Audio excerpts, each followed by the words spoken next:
All right, here we are. Hi, my name's Nathan Bedemaz with the Hope Network. I'd like to thank you if you've been a part of the live interview series over the last several days, learning about the hidden legacy of the Jewish people. Our last interview is none other than Michael Steinberger, the founder of the Jewish Heritage Alliance. He is spearheading this mission, and he brought us all the great content and interviews over the last few days. And in this next interview, we're going to give him the opportunity to introduce himself, what his mission is, what his background is, and where he sees this whole thing going. Michael, thanks for being with us and making all this happen. Thank you, Nathan. Thank you very much for the introduction. So yes, I'm going to try and bring it all together on this segment, give a little background about how I got here, what my interests are, what led me to take on the Sefarad narrative, and how we're going about it. So for those of you who don't know me, my name is Michael Steinberger. I am founder and CEO of Jewish Heritage Alliance, a platform dedicated to promoting the story of Sefarad. My professional background is in tourism, which indirectly led me to discover the story of Sefarad. The word Sefarad in Hebrew literally means Spain, but in historical context, the Sefarad refers to the Jews of the Iberian Peninsula, nowadays Spain and Portugal. So when I first discovered the story of Sefarad, I realized that it was a monumental, far-reaching segment of Jewish and world history with profound consequences. Simultaneously, I also found that for all of its significance and relevance, at least globally speaking, the story of Sefarad is missing in action. It's lacking the attention that it truly deserves. So I started Jewish Heritage Alliance with a mission to recover and promote the story of Sefarad on a global scale. Okay, so to accomplish this ambitious mission, I created a strategic alliance, partnering with various organizations, institutions, individuals who had an interest in the story of Sefarad. The alliance allows us to expand our reach and broaden our scope, creating a voice of the collective. One important example is our partnership with the Museum of the Jewish People at Beit HaTfusot in Tel Aviv, Israel. Beit HaTfusot is a highly respected global institution focused on telling the story of the Jewish people. Working together with the Portuguese government and the tourist offices of Porto in northern Portugal and others, we created a capsule exhibit that we call At the Crossroads of Sefarad and the Footsteps of the Crypto Jews. The mobility of the exhibit allows us to promote the story of Sefarad on a global scale, and is one of the many ways we plan to promote the story of Sefarad. Due to COVID-19, we are going to offer an online version of this exhibit. So please follow us on Facebook and Instagram for upcoming online presentations where we'll actually feature the exhibit. Let's talk about Sefarad. Michael, real quick, can I interrupt? I want to ask you about the importance for the people of Israel and the Jewish people. Why is this? What are the implications of the story, and what does this mean for the Jewish people, and then more for the world? So I have a request for you. Let's save that to. Let me speak about the relevance and the converses, and I think it's going to come full circle. I will actually discuss it. I think it's premature, because I think let the people on, the story. Well, I want to also create the context, because there's people that have been following the story, and then there's people that are new. They actually are just plugging back in. I think we need to build this to what the relevance is before I can answer that question. Bear with me. Yeah, go ahead. Bear with me. If I don't hit the points, bring it to my attention. So the story of Sefarad is a kaleidoscopic, extensive, far-reaching story with endless twists, turns. It's about people, it's about events spanning centuries. And it would be difficult, if not impossible, to cover in this presentation. So for today's presentation, I'm going to give just a summary, outline, to create some sort of a background, a backdrop for the Sefarad narrative. By some accounts, Jews arrived to the Iberian Peninsula as early as biblical times. There are references to Spain in the book of Obadiah and other biblical references. The earliest archaeological proof dates back to the 4th century. As was true throughout Jewish history, this was a tumultuous and turbulent period for the Jews of Sefarad, experiencing oppression, persecutions, pogroms, and forced conversions. But there were some important and creative uplifting periods.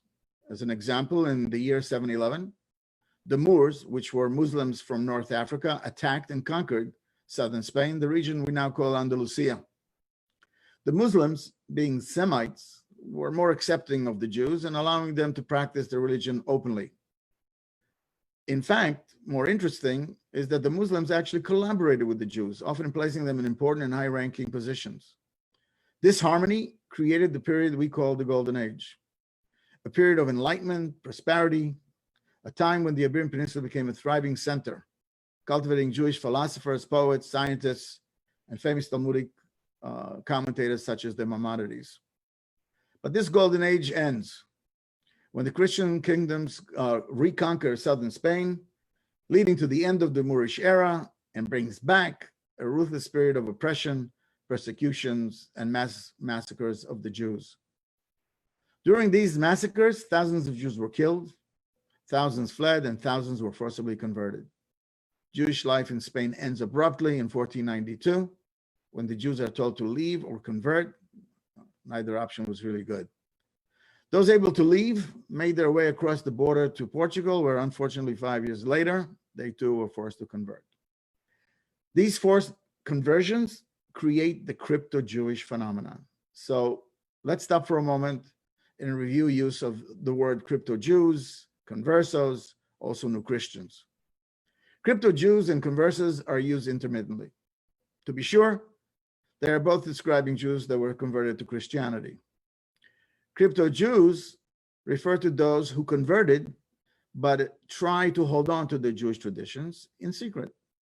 New Christians is what the church called the converted Jews to distinguish them from the old Christians. Converso tends to be the catch-all phrase for all of the above. It is important to note that when discussing converso crypto-Jews, we are actually speaking of their descendants. A more current term is Bnei Anusim, which in Hebrew means descendants of the coerced. Crypto-Jews were and are a tenacious and brave people that try to hold on to their Jewish identity under the threat of inquisition. If caught, the result was trial, imprisonment, torture, or even death, most of it by fire. These crypto-Jews had to live double life, Christians by day and Jews by night or in hiding. Also challenging were their efforts to pass Jewish traditions down through the generations, because there were no formal books or documents available. They had to do all of this by word of mouth, just using rituals that were passed down through the generations. The Sefarad saga spans centuries. Story of struggle, story of survival, search for redemption, etc. What is really unique about the story is that it's not just a relic of history. The saga of Sefarad continues to this day, unfolding at present moment right here in the backyard, in our backyard, the United States of America and around the world. Many of these descendants continue to live under the cloak of secrecy, as they have for hundreds of years. Most continue to live as committed Catholics, but many continue to practice those hidden Sephardic traditions they inherited. DNA studies suggest that 1 in 4 Latinos is a descendant of Jewish ancestry. Thousands are uncovering the Jewish roots, and some are seeking return. The implications for the future of the Jewish people and Israel are immeasurable. The Sefarad legacy lives today in both the Sephardic Jewish community and the converso community. But the glaring difference is that there are only 16 million Jews in the world today, and there are at least 200 million plus conversos. You got to pay attention to the numbers. 16 million Jews in total, and we have at least 200 million and probably more conversos. So that's the implication, is that we get to actually realize we're much bigger people than we presently are in the world today. Well, to elaborate on some of the discussions that were held by earlier guests, we believe that this has a real serious implication, considering the reality of the Jewish people today. We believe that. Well, I'll come back to that. Let me just finish my thought, and I'll come back to that. So I want to emphasize. I want to sort of close this statement with where I began. The Sefarad segment of Jewish history did not and does not have the same coverage or attention of European or biblical Jewry. And so we really invite each and every one of you to follow Jewish Heritage Alliance, to learn more about the silent but rich and profound Jewish heritage that this period actually is producing. I'm sorry, go ahead, Nathan. Let's go back to your question. Yeah, no, I really appreciate this, because it's, first of all, we're hitting all the points that we didn't necessarily directly hit in the previous interviews. And we also got a lot of the excitement. Like when you interviewed Rabbi Ventura, we actually got to the place where the rubber meets the road, where there's someone in Brazil, one of the largest converso communities in the world, and you actually are realizing the excitement of the people who are coming in contact with this message, seeing their heritage. So there's like an excitement that extends beyond just the Jewish people, where you have the Brazilians. I saw someone from Mexico commenting. I mean, the excitement is pretty global, I would say, and it's not just the Jewish people. You have incredible support with the Christians too. Because it resonates, you know, in the Christian community. You know, one of the mesmerizing parts of the story, and it has so many moving parts, is the fact that, as I said in my prior statement, is that think of this concept. 1 out of every 4 Latinos is a descendant of Sefarad. That's an amazing story, and it's, even though this is hundreds of years in the making, it's something that's just recently caught on. It's beginning to resonate with more and more people. And for example, the interview with Lorenzo Trujillo. Here's a man who knew he was Christian all of his life, he knew his descendants were Christians, and then he discovers he's got Jewish tradition, and he's a descendant of Jews of Sefarad. What happens? He's very comfortable in his Christian life, but he embraces and he's proud of his Jewish heritage. Think of that. Think of a coming together, you know, where Christianity and Judaism find a common ground in such a profound way. So here's a Christian person who appreciates not only Judaism as a concept, but as being part of his own heritage. I think that's in Hebrew we say maksim. It's amazing. Well, it's interesting, because my uncle on my mom's side, he's very Christian. He's involved in ministry work, and you know, we're Polish, and apparently there was a time in our history, which he tells me we're Jewish. So this didn't just happen in Spanish history, but he sees himself as a supporter of Israel. So I think as Christians, I don't know if it's an obligation, but there's a deep desire to acknowledge that we're all kind of like a family, if you will. Well, more than that, I think Lorenzo spoke to this somewhat. What's interesting is that as far as we know, those conversos who learn they're conversos and don't necessarily try to make the journey back to Judaism, although we have that as well. But people like Lorenzo, they embrace their past and are proud of it. And Lorenzo is a Zionist, more so than many Jews that I know. Sadly, I'm sad to say. And he takes a lot of his Christian friends on many trips to Israel to introduce them to the magic of the Holy Land. And he tells the story that when he first arrived to Israel and landed in Lod Airport, he said he was consumed by an aura he felt like he was home.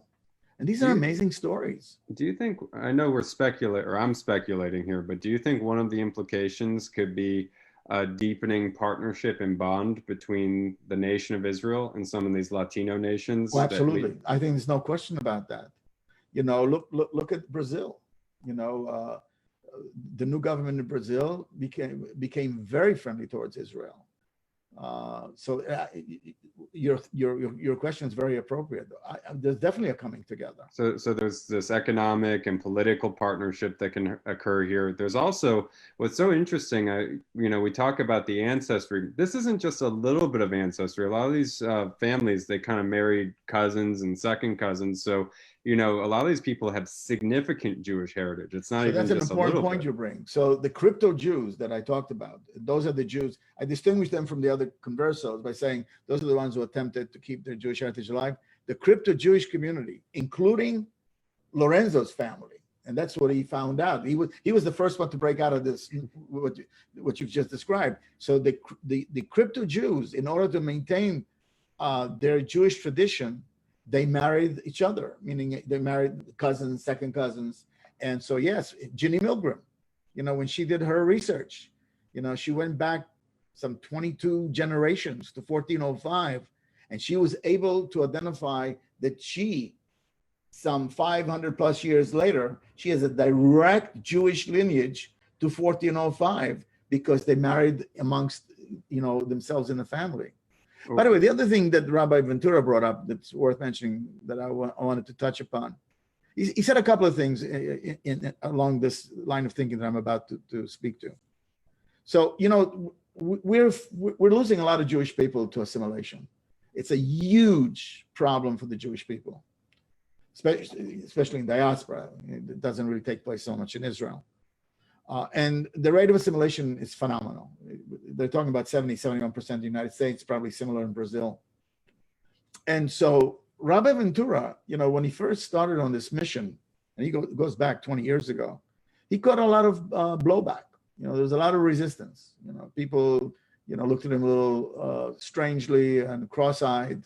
A lot of people took issue with the whole idea of the converso still, being Jewish, and that's a story unto itself. And so he had a lot of resistance from the community, from the established Jewish community. But that was 20 years ago. Now they embrace him because they realize, and this is important, and Rabbi Ventura talked to this, that their synagogues are empty. They actually have to pay people to come to have a minyan. Minyan is, we need a minimum of 10 men in order to hold, to have a quorum for prayer. Without 10 men, you can pray, but it's a different type of prayer. And so they actually have to pay some of their people to come and be on these minyanim. Wow. Whereas the converso community that he's helped bring back from converso to Judaism, and there's 26 communities that he's brought back together. We're talking about maybe 1,000 people who've converted, went through the formal conversion. These are really practicing Jews of the Sephardic customs that are now, unfortunately, but realistically, starting to compensate and fill in for the people we lose through assimilation. And I want to end with this point. Rabbi Ventura makes the point that this outcome was prophesized. So we're actually living out biblical prophecy right here today. So this is an amazing time. And he makes the point that if he was asked in this, conceptually in the sky, when do you want to be born and where do you want to be born? He said, I want to be here now and in Brazil to be part of this resurrection. So these are fascinating times, and it's a fascinating story. And I'm really grateful, and I mean this sincerely, for the opportunity to be here at the right time, at the right moment, and to make a difference, to bring the story to the fore. Well, this is such an incredible story. I mean, there's people who are just full Jewish that don't even know about this story, which, actually I found it interesting because, I mean, obviously it's a huge part of the history. I mean, when you think about Jewish history, you have biblical times and you have the Holocaust. But in between, most people don't even talk about this story of Sefarad, which, I mean, from what you've told me, is was the largest, most prosperous Jewish settlement. And these people fanned out not just to Latin America, but they went all over the Mediterranean, all over Europe. So the implications literally touched every single nation. And these were educated people, and they transformed and they contributed to every culture they went to. One of our presentations, we had Ashley Perry. It's not on this series. When we did the presentation, I think for Jewish National Fund, you know, and he spoke, you know, he spoke about the importance of the community in terms of coming back to Israel, and for Israel to reach out to the Converso community. And I missed out the last point of what you said. If you can repeat it. How they didn't just end up in Latin American communities; they literally went all so over so Europe. That was what I want to say. So he makes the point. Actually, thank you for bringing me back to center. He made the point that the Sefarad, the dispersion of the Jews of Sefarad, really creates the diaspora. So the Jews of the diaspora really emanate, because what your point is well taken. At the period that the Jews lived in Sefarad, that some people say 80, some people 70, there was at least 70% of all Jews lived there. So just think about that. If 70% of all Jews lived in Sefarad at that time, and from there they're dispersed literally throughout the world. So a lot of the Jewish communities, and that was the point I wanted to make that Ashley made, a lot of the Jewish communities that we know today, whether it's in England or the United States, really emanate from the Sefarad diaspora. So this obviously impacted Jewish history, but these were educated people. So when they went to other countries, when they went to Turkey and to Greece and to Netherlands, they brought knowledge and education. They brought the ability to create businesses, really, they transformed every society they went to, right? Well, that was the Jewish calling card. The Jews kind of survived by the strength of their being people of the book, and that's what distinguished them from everyone else. I mentioned how the Moors collaborated with the Jews. Well, why do you think they collaborated with the Jews? Because the Jews actually helped them manage their affairs. It was true also of the Christian communities. But yes, in fact, the point is that the leader of the Ottoman Empire kind of laughed at the king of literally at the king of Spain and said, "You're a fool. You're sending out your treasure. I'll take them." And so many, and if not most of the Jews, actually wound up in the Ottoman Empire, where they were welcomed with open arms. And by the way, they didn't have to hide; they were able to practice Judaism in the open. Yeah, actually, I think that's one of, it's more of a side point, but I also think it's a very important point that Jewish people actually got along pretty well with Muslim people for, it seems like, a very long stretch of time throughout this period. Jewish people got along with anyone who was accepting of them. Jewish people never started trouble. It just wasn't in the DNA. And so your point is well taken. And I kind of mentioned it in my earlier opening statement. The advantage was that the Moors, which are actually Muslims from North Africa, being Semites, there was a better connection and understanding between them and the Christian kingdoms. And so yes, listen, the Golden Age lasted for some 700 years, more or less, and so you're absolutely right. It was a period of time where Jews and Muslims collaborated in a big way, and the Golden Age that we're talking about created a lot of very important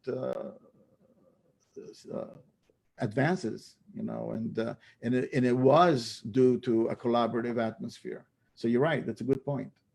It's incredible. What do you think? Where do you think this is going? We obviously have this historical message, but there's a lot of implications for our future. Where do you think this is going, and how do you think Jewish Heritage Alliance is going to be involved in what's to come? Good question. Look, I believe that this is one of the most important parts of Jewish history. You touched about something that a few minutes ago when you talked about the fact that, by and large, when we speak about Jewish history, we talk about biblical times and we go to Eastern Europe and the Holocaust. I don't mean to minimize the Holocaust. It was a terrible event. I'm a son of a Holocaust survivor.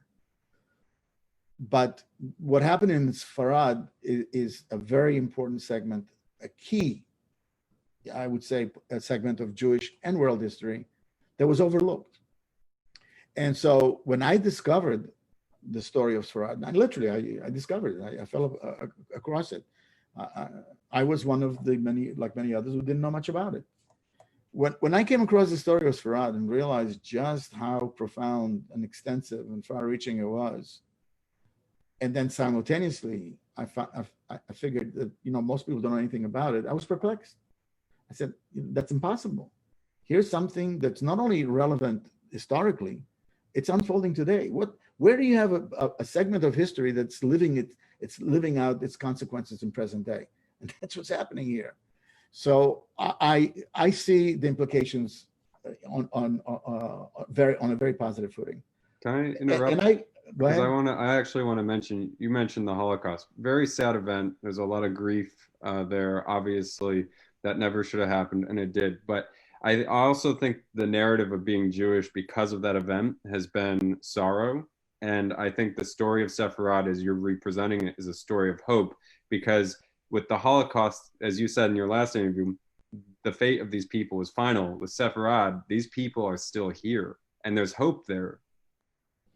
Well put. Well put. It goes right to your narrative, Hope Network. You're absolutely right. I think that's a key difference. Listen, I don't mean to compare the two. They're two different events, and they have different implications. There are some similarities, but by and large, they're different. And we spoke about it in our last segment. We talked to Joe Lovett, and he touched upon that. But your point is well taken. The story of Sefarad is a story of hope. It's a story of revival. People are coming back. People are coming back after hundreds of years of being denied their Jewish heritage. People are finding out that this was stolen from them, and they actually speak about it on those terms. And as I said, many embrace their heritage, whether they come back or not, and some make the effort to come back. It's a challenging, listen, coming back to your Jewish roots is a very arduous, challenging journey. And we will talk about that another time. And I think we touched upon that when we had Ginny Milgram. But people are making the comeback. And many of those people who are coming back are actually moving to Israel, making what we call Aliyah. So to answer your question, I'll put it another way. I tell you this, I believe that in 100 years from now, or maybe less, when we look back at history, this story that's unfolding now is going to be a pivotal part of Jewish history. Wow. Spoken here first by Michael Steinberger. I believe it. I mean, when I came in contact with it, I'm like, why are we not learning this? Why is this not in history? And all these questions, and you had all the answers, and it took a couple of months to really put the puzzle together. But when I saw it, I was like, this is something that people should know about. And that's why we're here. Real quick, because we're going to have 10 more minutes to share, but for people, you've been mentioning all the other interviews, you can go back to the Jewish Heritage Alliance Facebook page and you can see the entire interview series for people that missed those. Okay, listen, for me, I think we touched the points that I wanted to touch upon, because this is not open to public questions. I would just summarize by telling everyone that the story of Sefarad is a very profound, important story, not just for the Jews, but for the world. And as I said before, I know I'm being repetitive. What's so strange, not strange, what's so special and unique about the story of Sefarad is that it's part of history that's still living out its consequences today. That to me is amazing. And I think the best is yet to come. And so Jewish Heritage Alliance was formed literally from the supposition that says that most people don't know anything about this, and that can be. So what we're doing is we're creating an alliance, and that alliance grows monthly and yearly. We are still relatively in early stages. We've been around for about 5+ years. We're getting ready to go into what we call phase 2, our next phase, which will see our website become a portal. And our intent is to be a central point for everything Sefarad, no matter what your interests are. So I invite each and every one of the people here today, and those who will hear this on the recording, to please follow us, and keep coming back, because our story and our platform grows. this is not, we've not presented a car or a product, and here it is, and here are all the moving parts. No, we're presenting something that's organically growing as we speak. And the manifestation of it changes all the time. And I invite each and every one of you to stay with us as this story unfolds. Keep coming back, visit our website, see the developments, and look forward to our next webinars. With the next presentation we hope to have is a webinar on our exhibit, which we are going to produce with Beta Tfusot, and also with the assistance of the folks from Porto, who were very helpful to us, and some other organizations. So the next big item for us that I ask you to try and join us with is going to be webinars about the exhibit. And we expect to do that right after the Jewish holidays. So thank you everybody for your attention and for your interest. Nathan, thank you for your work, good work, and for your interest. And we'll catch everybody else. Let me wish everybody Shana Tova. Shana Tova. Shana Tova. Tomorrow comes, tomorrow night enters the Jewish New Year. It's going to be a good year.